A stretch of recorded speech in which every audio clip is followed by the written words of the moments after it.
തന്റെ മകന്റെ മരണത്തിന് കാരണക്കാരായ വിദ്യാർത്ഥികളെ തിരിച്ചെടുത്തത് വിസിക്ക് നല്ല ഓഫറുകൾ ലഭിച്ചത് മൂലമാണെന്ന് സിദ്ധാർത്ഥിന്റെ അമ്മ ഷീബ. CBI അന്വേഷണം വൈകിപ്പിക്കുന്നത് പ്രതികൾക്ക് രക്ഷപ്പെടാനുള്ള വഴിയൊരുക്കലാണ്. നീതി കിട്ടാൻ മരണം വരെ പോരാടുമെന്നും അവർ M5 ന്യൂസിനോട് പ്രതികരിച്ചു. കഴിഞ്ഞ 9-ാം തീയതിയാണ് CBI കേസ് കൈമാറാൻ സർക്കാരിന്റെ ഭാഗത്തു നിന്നും ഉത്തരവായത്.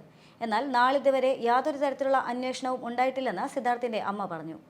തെളിവുകൾ നശിപ്പിക്കാനാണ് കേസ് അന്വേഷണം വൈകിപ്പിക്കുന്നത്. അന്വേഷണം വൈകുന്തോറും തെളിവുകളെല്ലാം നശിപ്പിക്കപ്പെടുകയാണെന്ന വിവരങ്ങൾ മറ്റു കുട്ടികൾ വഴി തങ്ങൾ അറിഞ്ഞുവെന്നും അമ്മ M5 ന്യൂസിനോട് പ്രതികരിച്ചു. അന്വേഷണം ഏത് രീതിയിലാണെന്നുള്ളത് നടക്കുമ്പോഴല്ലേ അറിയാൻ പറ്റുള്ളൂ. ഇപ്പം നമുക്കറിയാൻ പറ്റില്ല. അന്വേഷണം തുടങ്ങുകയാണെങ്കിൽ ഞങ്ങൾ അത്രയും സന്തോഷം.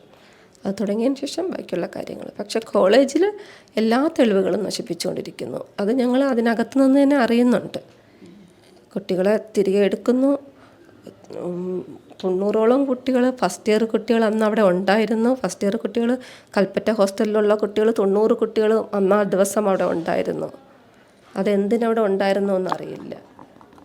അതിൽ 33 കുട്ടികളെ സസ്പെൻഡ് ചെയ്തിട്ട് ഇപ്പോൾ തിരികെ എടുത്തിരിക്കുന്നു. ഈ അക്ഷയനെ ഇതുവരെ എടുത്തിട്ടില്ല. ചോദ്യം ചെയ്തിട്ടുണ്ടോ എന്ന് പോലും എനിക്കറിയില്ല.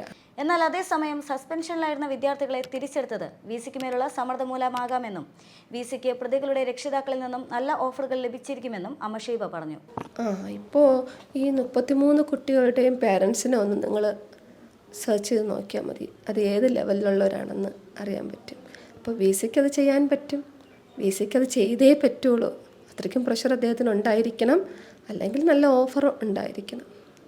VC എന്ന് പറയുമ്പോൾ അദ്ദേഹത്തിന് ചെയ്യാൻ പറ്റുന്നത് ഈ സസ്പെൻഡ് ചെയ്തവരെ എടുക്കുക എന്നുള്ളത്. എന്താ കാരണം എന്ന് അറിഞ്ഞിട്ടില്ല ഞങ്ങൾ. ഏത് നിയമപരമായി എങ്ങനെയാണ് അവരെ തിരികെ എടുക്കാനുള്ള കാരണം അത് ഞങ്ങൾക്ക് അതറിയണം. പക്ഷേ VCക്ക് അതിലെന്താണ് പങ്ക്? VC മാത്രം തീരുമാനിച്ചിട്ട് എടുക്കാൻ പറ്റുമോ അതും അറിയണം. അപ്പം കാര്യമായി എന്തോ VCക്ക് ഒരു ഓഫർ വന്നിട്ടുണ്ട്, അല്ലെങ്കിൽ ഒരു പ്രഷർ വന്നിട്ടുണ്ട്. അത് ഈ 33 കുട്ടികളുടെ പാരൻസിൽ നിന്ന് തന്നെയാണെന്ന് ഉറപ്പാണ് ഞങ്ങൾക്ക്. ഇനിയും ഇതേ അവസ്ഥ തുടരുകയാണെങ്കിൽ മരണം വരെ നീതിക്കായി പോരാടുമെന്നും അവർ പ്രതികരിച്ചു. M5 news, Thiruvananthapuram.